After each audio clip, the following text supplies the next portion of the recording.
When I first met you in 2010, you were with your ex back then.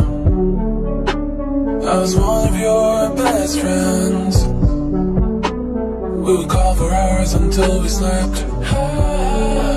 Wasn't it obvious that I want you to be mine? Only if you knew how much I told you. It hurt me when I saw you with somebody else. I put your fires, I wish you saw that. Nagmalampuso na ang napahigayong hatod serbisyo sa Barangay Baclayon nga susama sa gihapon gidugukan ang mga nag-unang serbisyo nga gikan sa pagamhanang lokal sa Lantapan.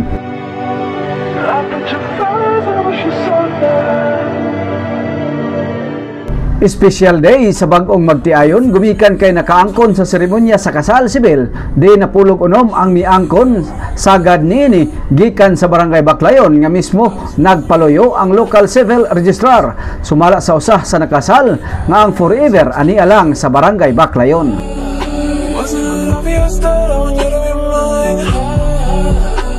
Wala sa 30 years, nasa 50 years, o nasa Barangay Baclayon ang forever. Samtang nagpadayon ang pag-abi-abi sa mga tinunan sa kolehiyo alang sa educational assistance din nasayran nga isa kagatos og kauhaan na lamang ang nakaangkon ini gumikan kay ang pundo mihubas na. Ang educational assistance gikalambigitan sa Social Welfare and Development, Budget, Treasurer, Accounting ug Mayor's Office kaabag ang 15th Sangguniang Bayan.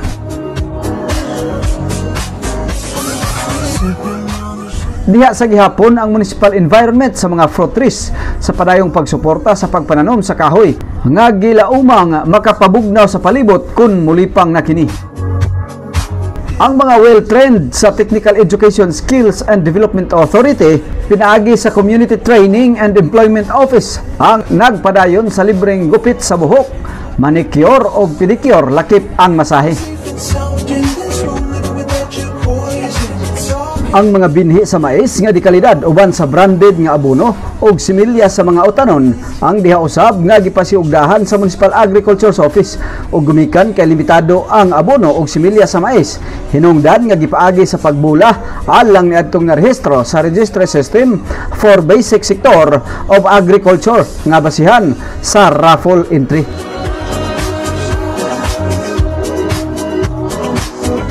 Sa kadaghan sa libreng pag-alagad, ang Municipal Health Office gikan sa libreng check-up, bata man og idaran, libre usab ang tambal hangtod na ang ibot sa ngipon.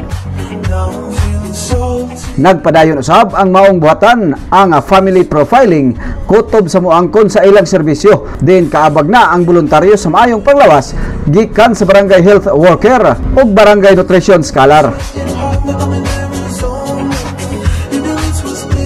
Sa gihapon ang mulupyong miangkon sa serbisyo wala mapasmo gumikan sa mainit nga arroz caldo nga gipaambit sulod sa venue diin gipaloyohan sa Eagles Club ug Kabalikat Civic Home.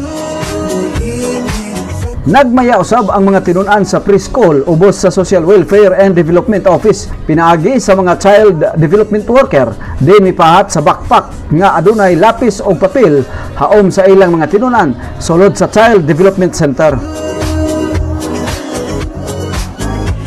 Sa gihapon ang presensya nila ni board member Lorenzo Johnny Dinlayan pinagi sa iyang representante nga si Kagawad Marlon Dinlayan mitunol sa steel tent uban si Attorney Hollis Monsanto nga pulos membro sa 27th Sangguniang Panlalawigan sa Bukidnon og ipadayon ang ilang pag-alagad matag hatod serbisyo sa lungsod.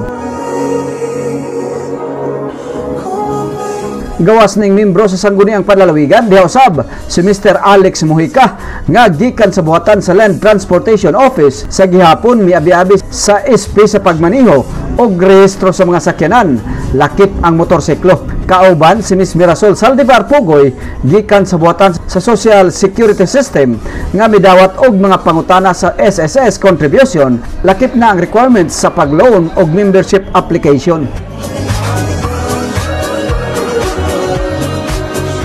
Bueno sa gihapon mga laagan, daghang salamat sa inyong padayon nga pagsuporta sa shares og reaksyon sa matag post nato sa social media.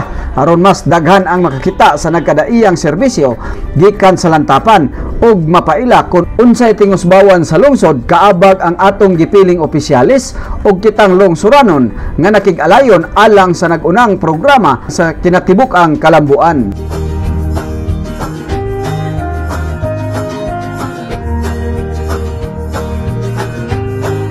Kumbati lang laagan ay Hearts Lantapan.